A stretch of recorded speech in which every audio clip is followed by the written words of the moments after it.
Salut à tous les amis, c'est Florian Gare. Aujourd'hui, on se retrouve pour une nouvelle vidéo. Aujourd'hui les amis, je ne suis pas seul, je suis accompagné d'Eléa. Salut. Eléa, salut, ça va? Ça va et toi? Bah écoute, nickel. On se retrouve aujourd'hui pour une petite vidéo sur le thème de mariage. Eh oui. On peut commencer par te présenter. Oui. Alors, qui es-tu? Eh ben, je suis Eléa, je suis wedding planner. Je m'occupe de mariage depuis maintenant quelques années. Ok. C'était un petit peu compliqué avec le Covid, mais ça repart. Ouais, ça y est, on y croit là, on est sur une bonne lancée. Donc toi, tu es dans quel secteur? Dans Paris, Dans mais Paris je vais partout. Dans toute J'aime la aller France? partout, ouais. Dans le monde? Dans le monde. Dans le monde au Eh soleil. Oui. Et oui. Là, il caille en ce moment dans la pièce, je vous assure, on aimerait bien partir au soleil. Hein. Ouais, c'est sûr. Il fait froid chez nous en ce moment. Il hein. fait froid, ouais. Donc aujourd'hui, le thème de la vidéo, c'est je me marie, par quoi commencer? Et oui. Donc je vais me mettre un peu dans la peau d'un futur marié. Ok. Je suis pas encore marié, hein, donc bon, c'est pas prévu. Hein. Mais en vrai, là demain, je dois me marier. Je sais pas par quoi je vais commencer.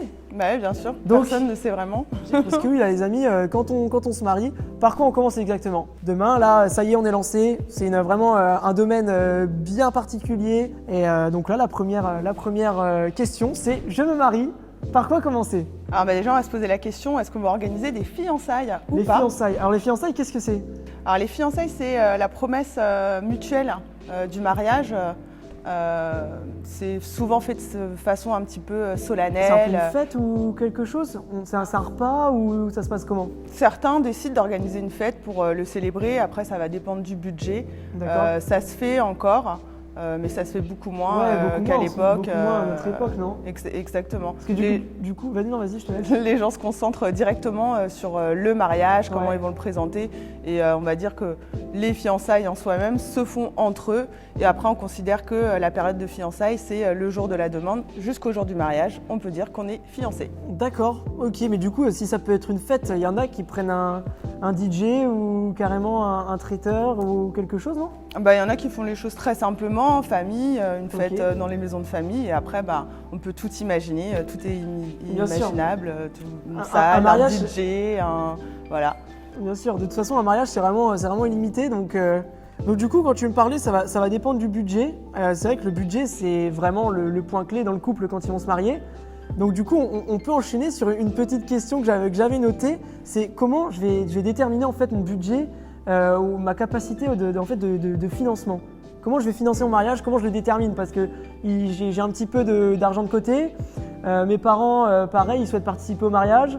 Les parents de mon ami, pareil. En fait, il y a plusieurs facteurs. Il y en a même qui ont recours au crédit bancaire. Donc voilà, c'est pas vraiment ce qu'on conseille le plus. Mais il y en a, ils peuvent pas faire autrement, c'est comme ça. Et comment du coup je vais déterminer mon budget Bah pour déjà, marier? comme tu dis, ouais, c'est le plus important de déterminer le budget, parce que ça va déterminer ton lieu, le nombre de tes invités, ça t'ouvre exactement le champ de tout ce que tu pourras faire après. Et bah, c'est exactement ce que tu as dit, tu vas déterminer l'épargne que tu as, toi et ton conjoint, que vous êtes prêts à mettre dans le mariage, parce qu'il ne faut pas tout mettre non plus. Conjoint il y a- ou conjointe hein. Conjoint ou conjointe, Non, parce pardon. que n'aime pas faire des sous-entendus dans cette vidéo. Hein. C'est vrai. Après, donc chacun l'épargne que vous avez actuellement, ce que vous êtes prêt à épargner jusqu'au mariage, donc vous allez mettre de côté, vous savez que vous mariez dans un an, vous mettez 100 €, 200 € de côté. La famille qui participe, sûr. avant c'était les parents qui Bien payaient sûr. le mariage, c'est fini maintenant, enfin ça se fait beaucoup moins, ils participent quand même un petit peu. Et une fois qu'on a ajouté tout ça, et effectivement, on peut se poser la question, est-ce qu'on fait une demande de crédit ou pas? Est-ce qu'on a envie de faire un crédit pour se faire le mariage de ses rêves? Et après, on peut aussi étudier les possibilités de la famille selon leur savoir-faire. D'accord. Si ta Ah oui. sœur sait faire de la déco, si ta mère veut s'occuper du vin d'honneur ou des choses comme ça. Ouais, il y en a beaucoup comme ça, les parents pâtissiers ou quoi, ils s'occupent du gâteau. Bah, ils y tiennent, il y en a beaucoup qui tiennent Ouais. vraiment à donner la pâte c'est leur enfant, donc forcément ils veulent participer à ce jour-là et que ça reste marqué. Ouais, bien sûr. Non mais ok, ça marche. Bah du coup, vu qu'on parle un petit peu budget, c'est vrai que là on a vraiment survolé le sujet, mais de toute façon on reviendra dans une vidéo ensemble sur vraiment le budget, une vidéo vraiment destinée à ça pour aider... Sur le coût ouais, du voilà, c'est ça, mariage, pour le finalement. coût du mariage finalement. Donc du coup, une fois que j'ai déterminé mon budget, parce que moi j'imagine un mariage sur un thème bien particulier. Voilà, je suis quelqu'un qui habite à Paris. Donc je suis dans la ville toute la semaine, tout le week-end. J'aime bien partir à la campagne le week-end pour changer d'air un peu. Donc je me dis, voilà, j'aimerais bien un thème un peu champêtre. J'aimerais bien me marier à la campagne. C'est vrai qu'autour de Paris, il y a vraiment toute la province finalement, où vraiment, que ce soit dans le Val d'Oise ou dans l'Oise, il y a des dizaines et des dizaines de domaines pour se marier. C'est incroyable le nombre qu'il y en a, hein, pour de vrai, il y en a vraiment beaucoup. Donc je me dis, j'aimerais bien me marier à la campagne parce que j'en ai marre là, de la ville et tout. J'ai envie de déconnecter le temps d'un week-end, le temps de mon mariage. Donc, ça va se passer comment? Donc voilà, si tu habites à Paris et que tu veux partir à la campagne, il faut que tu tiennes compte de ton lieu de cérémonie, qu'il ne soit pas trop écarté de ton lieu de fête, sachant que déjà tes invités ne seront peut-être pas proches du lieu de cérémonie et de réception. Donc il faut faire attention à ce que les deux lieux soient proches si tu comptes les faire le même jour. Oui, c'est ça, parce qu'on peut se marier par exemple à la mairie la veille. Et le lendemain, on fait vraiment la fête, quoi. Exactement. Est-ce que l'église, c'est forcément le jour de la cérémonie aussi? Pas forcément, mais c'est de coutume, ça se fait plus comme ça parce que la mairie, souvent les salles sont petites, donc tu ne peux pas ramener toutes les personnes que tu souhaites. C'est en petit comité. Dans l'église, c'est là où tu te fais plaisir et là tout le monde peut être là et la fête finalement commence un peu à l'église et donc c'est mieux de faire comme ça. Donc l'église, c'est le jour. C'est le jour de la réception. Voilà, c'est exactement ça. D'accord, ok, ça marche. Et donc, pour en revenir à les locations de lieux, etc., donc pareil, en fait, c'est comment tu vas jongler dans ton budget selon tes préférences, selon tous les postes mariage, selon le DJ, le traiteur, la robe, les alliances, parce qu'il ne faut pas oublier qu'il faut compter les alliances aussi dans le budget. Donc, selon ça, ça va déterminer combien tu seras prêt à mettre dans ton lieu de réception ou pas. D'accord, ok, ça marche. Et puis il y a des lieux de réception du coup qui peuvent se marier, j'imagine, à des thèmes en particulier. Si jamais j'ai envie de vraiment la campagne, il y a des petits châteaux dans la forêt, ou alors il y a des salles un peu plus modernes avec des verrières. Puis j'imagine qu'il y a des lieux qui sont vraiment adéquate en fait avec un thème bien particulier. Exactement, si on a une idée bien précise de ce qu'on veut, on va se pencher plus vers certains lieux que d'autres. C'est ça. Si on veut un mariage de princesse, on ira plus sur un château. Si on veut un mariage cocotier, plage, sable fin, voilà, on sait qu'on va se diriger sur une villa, piscine ou sur la plage directement d'ailleurs si on y arrive. D'accord, ouais, parce qu'il y a aussi par exemple des domaines un peu plus j'ai envie de dire, en rapport avec le thème champêtre, des fois avec des tirs de guirlandes, etc. J'ai déjà vu ça, où les mariages, les repas se font en extérieur, et la soirée dansante se fait du coup dans la salle après. Donc il y a vraiment plein de possibilités.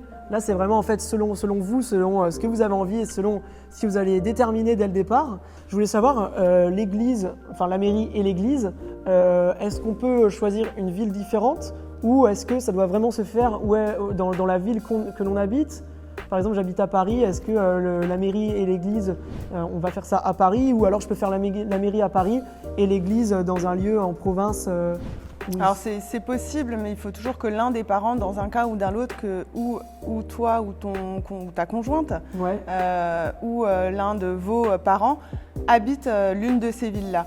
Okay. Mais c'est pas, enfin moi je pense qu'il vaut mieux faire les deux dans la même ville. Après, sauf si l'église se rapproche de ton lieu de réception, voilà, ça peut être aussi idéal. C'est ça, parce que est-ce que tu conseilles une distance maximale entre du coup l'église et la salle de réception? Alors je pense qu'une heure, c'est le grand maximum. D'accord. Et il faut aussi considérer les invités, s'ils sont ensuite logés sur place le soir même, ou s'ils doivent rentrer eux à 2 heures. Voilà. Donc après, chacun peut s'organiser, etc. Mais dans les invités, il y a les invités et il y a la famille. Donc on va aussi prendre en considération les anciens, les grands-parents, etc. On va faire très attention à ça. Le mieux, c'est de les loger, et si on veut s'excentrer, on les loge. Et puis... Bien sûr, il y a des domaines qui font que salle de réception, mais il y en a aussi beaucoup, ça se développe, j'ai l'impression, qui font des hébergements de plus en plus grands au final. Il y a même les hôtels, quand il n'y a pas la possibilité, il y a les hôtels qui s'adaptent, ils sont même en partenariat la plupart du temps. Et c'est leur quotidien finalement. Il y a une salle de mariage et ils ont toujours les invités qui viennent loger. Pas hésiter du coup à poser des questions, j'imagine, dans des lieux de réception en étant invité. Voilà, faire un petit calcul et voir si on peut loger les amis un peu plus loin. Exactement. Ok, Ça marche. Bah écoute, moi j'ai une petite question encore une fois. J'ai déterminé un petit peu là les domaines, j'en ai repéré 2-3 là sur internet. J'ai déterminé mon budget, j'ai déterminé un petit peu les thèmes que je vais imaginer, le style de domaine que je veux. Mais maintenant, il y a une chose bien importante, j'imagine, qui est le nombre d'invités. Le nombre de personnes qu'il y aura à mon mariage. Si j'ai pas beaucoup d'amis, je vais louer un Airbnb. Mais si jamais là j'ai beaucoup d'amis et je connais beaucoup de monde, là il va falloir louer un grand domaine. Bah bien sûr. Donc comment je vais savoir qui inviter ça se passe comment un petit peu la liste des invités? Alors généralement, moi je préconise que chacun fasse une liste de ses invités avec leur famille et les amis, les invités en commun. D'accord. Ensuite, ils rejoignent leurs deux listes, ils enlèvent les doublons. Après, il y en a qui se posent beaucoup de questions si par exemple, ils invitent les amis de longue date, qui n'ont pas vu depuis longtemps. Généralement, si tu n'as pas de nouvelles depuis plus d'un an, Ouais. j'imagine que c'est pas nécessaire. Donc les gens qui donnent pas trop de nouvelles. Après, on a toujours un cas de conscience finalement. On se dit, mince, je ne l'ai pas invité, et s'il sait que je me suis mariée, on va m'en vouloir, etc. Mais il ne faut vraiment pas avoir de cas de conscience. Enfin, du moment que déjà il y a la famille, par exemple, certains vont se poser la question, est-ce que j'invite mes collègues? Bien sûr. Tu invites tes collègues si tu vois tes collègues en dehors du boulot. Bien Sinon, sûr. Pour le vin d'honneur au maximum en fait. À la limite, ouais. tu les invites pour le vin d'honneur. Alors pareil, pour rebondir sur le vin d'honneur, si vraiment tu comptes t'inviter des gens qu'au vin d'honneur, fais-le dans un autre lieu. Du repas ou du repas. Ok. Parce que ils auront tendance à rester et finalement. Et à jamais se barrer, à retarder la soirée, jamais se barrer, quoi. voilà. Ah, on peut le dire. Il va manquer des assiettes, quoi. Il ça. y en a qui vont avoir faim parce que justement, généralement, quand on fait ça, c'est parce que c'est difficile de mettre les gens dehors en fait. Bien sûr, c'est difficile. Et généralement, le vin d'honneur, hein, on peut le dire, hein, il faut être clair, on invite les gens qu'on aime pas trop, quoi. Voilà. C'est ça, on est méchants, ça, sur cette chaîne, on est méchants. Et donc, par contre, dans la liste d'invités, il y a une chose à surtout ne pas oublier, c'est de se compter et de compter son conjoint. Ah oui. Parce qu'une fois que tu vas appeler tes prestataires, tu vas chercher ta salle, à 2 personnes près, ça peut tout fiche en l'air. Ton placement de table, tu vas demander à un traiteur, il va te faire un devis. On soit pas là à son propre mariage. Franchement, ce serait un peu relou. Tu peux être tranquille aussi, après ça dépend où t'es. Hein. Ouais, du coup, toi tu te prends un petit hôtel sympa, là, 4 étoiles, avec impeccable. Donc du coup, j'ai déterminé les gens que j'aime pas, des gens que j'aime. Mm-hmm. Donc j'ai ma liste d'invités qui est plus ou moins structurée, à 2 invités près. Bon, je sais pas encore vraiment, mais je sais qu'on partira sur 130 invités à peu près. C'est les envies du coup qui vont prendre le dessus après, j'imagine. Par exemple, si j'aime les fleurs, les roses blanches, je vais vraiment mettre l'accent sur le fleuriste, d'avoir une salle vraiment avec des roses blanches partout. Ou alors si j'aime la musique acoustique, je vais privilégier un groupe ou des guitaristes pour mon vin d'honneur, non? Ça se passe comment après? Après justement, tu détermines selon ton budget. D'accord. Tu as une étude d'à peu près, tu sais à peu près combien, on en reviendra sur une autre vidéo comme on en avait parlé. Au coût du mariage. Voilà, par rapport au coût. Et donc voilà, tu fais les priorités sur les choses que tu aimes le plus. Donc est-ce que vraiment ce qui te tient à cœur, c'est l'endroit où tu vas le fêter? Est-ce que c'est les fleurs? Et voilà, tu jongles comme ça avec ton budget. Tu vas prendre des superbes fleurs et du champagne bas de gamme. C'est un peu dommage, mais en gros, c'est un peu vu comme ça. D'accord. Voilà, tu jongles comme ça. Donc en fait, c'est à partir de là que je vais vraiment fixer quel prestataire je vais choisir. Je vais d'avoir d'un côté vraiment les envies que j'ai et de l'autre le budget. Et à partir de ces deux facteurs, je vais déterminer les prestataires que je vais choisir selon leur prix, leur disponibilité bien sûr. D'ailleurs, il ne faut pas oublier que les prestataires, ils sont pris vraiment de plus en plus tôt. Hein. Avec le Covid, j'avais lu qu'on passait vraiment d'environ 1 an de préparation avant le mariage à vraiment 1 an et demi, voire 2 ans. Quoi. Les préparatifs se font vraiment de plus en plus tôt. Si on veut avoir la chance d'avoir le prestataire qu'on veut, il faut s'y prendre le plus tôt possible, clairement. Ok, ça marche. Donc du coup, j'ai choisi mes prestataires. Il reste la date. Quelle date je vais choisir? Est-ce que je choisis la date selon moi, selon la majorité des invités? Est-ce que je fais un petit sondage? Comment je vais procéder? Ah oui, c'est important de déterminer ta date dans vraiment les débuts de tes préparatifs parce que pareil, autant que le budget et que le nombre de tes invités, ça va déterminer un petit peu tout le reste. Il faut faire attention, déjà tu prends compte de ta famille proche, les personnes que tu veux absolument qu'elles soient là, tu fais attention à ça. Tu fais attention de ne pas le faire pendant des périodes de vacances parce que généralement les gens ils vont pas annuler leurs vacances. Bon, tu les invites bien à l'avance, mais voilà, il faut éviter les périodes de vacances, ça peut être dérangeant. C'est un petit peu plus calme sur les mariages. Août c'est plus calme, ça. Donc ça peut être une bonne idée aussi parce que du coup prestataire moins cher, etc. Ouais. Je sais pas jusque là, si. Pardon ? Les prestataires sont moins chers en août ? Moins ils sont demandés, plus tu as la possibilité de négocier. Après, c'est sûr qu'ils sont moins chers à partir de octobre, novembre. D'accord. Ouais. Mais là, on est vraiment sur une saison. C'est la saison des mariages. Hein. Oui, la saison des mariages. En général, c'est quoi ? C'est de avril à octobre à peu près les mariages, c'est ça ? Il n'y a plus de date. Des fois, ça se fait en décembre, des fois, ça se fait en mars, novembre. Le Covid, il a mis pas mal de bordel, on peut le dire. Et le Covid, et les gens, ils aiment beaucoup, ils aiment de plus en plus l'originalité. Donc forcément, un mariage en décembre, déjà, ça peut être féerique, ça peut être magique. Un mariage raclette. si on aime tous les deux la raclette, on peut faire un mariage raclette, non ? Je voyais ça un peu plus féerique quand même. Il faut un paquet de fromage et d'appareil, parce que là, il faut un paquet de pelons. Bon, du coup, plus sérieusement, parce que là, on s'est dispersé, on a dit un peu des conneries. Alors, la date. Donc, du coup, j'ai déterminé quel prestataire je vais choisir par rapport, du coup, à mes envies, en fait, et par rapport à mon budget. Donc, une fois que j'ai sélectionné tous les prestataires, selon, bien sûr, leur disponibilité, etc., je dois fixer la date. Alors, tes prestataires, tu ne vas pas déterminer leur dispo tout de suite. Hein. Ça, on verra après. Là, c'est tes envies déjà. Tu détermines tes envies. Le mieux, c'est quand même d'éviter les vacances scolaires. D'accord. Parce que les gens peuvent prévoir leurs vacances et ça peut leur casser leurs vacances. Ils ne vont peut-être pas forcément les annuler, etc. Et de toute façon, on part du principe, on fixe une date. C'est pas parce qu'il y a un prestataire qui n'est pas disponible qu'on voulait, d'un coup, on a envie de ce prestataire-là qu'on va décaler la date. Si on le veut absolument. Ouais, mais c'est mieux de fixer une date et de se tenir à cette date-là, non ? Bien sûr. De toute façon, une fois que ta date elle est fixée, tu la bouges plus du tout. D'accord.